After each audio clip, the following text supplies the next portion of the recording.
మారిపోతున్న రాజకీయ ఎత్తుగడలు, ఆశ్రయం ఇచ్చిన వారినే విస్మరించే రాజకీయ చదరంగంలో గెలిచేదెవరు, ఓడేదెవరు? పనుల్లో అభివృద్ధి ఉన్న రాజకీయ చతురత లేకుంటే రాజకీయ మనుగడ ఉంటుందా? ప్రజల పంపా ఎటువైపు? రాజకీయం వైపా, అభివృద్ధి వైపా? జగన్ మళ్ళీ ఇంకొక 5 ఏళ్ళు వచ్చుంటే ఏం జరుగుండేది?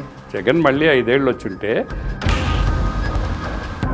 ప్రభుత్వం మారిందంటే ఎమ్మెల్యేలు మంత్రులు మారటమేనా, లేదా మొత్తం అడ్మినిస్ట్రేషన్లో కూడా మార్పు రావాలా?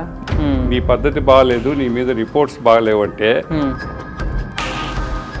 ప్రతిపక్షము మాట్లాడదు, అధికార పక్షం ఎలాగూ మాట్లాడదు. చంద్రబాబు నాయుడు గారికి మొదటి నుంచి ఒక బలహీనత ఉంది.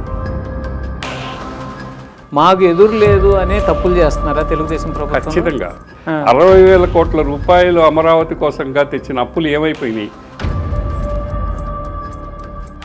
అలాగే ఇప్పుడు ఆల్రెడీ జగన్ బెదిరింపులు మొదలు పెట్టేశారు.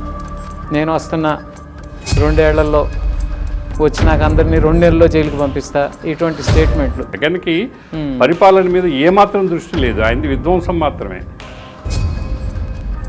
ఎమ్మెల్యేలని, పార్టీ అధ్యక్షుల్ని, కార్యకర్తల్ని ఆయన పూర్తిగా విస్మరిస్తారు. అంటే ప్రజలు అవినీతి పరులు. వాస్తవ వేదిక ప్రతి గురువారం మీ తెలుగు వన్ న్యూస్లో.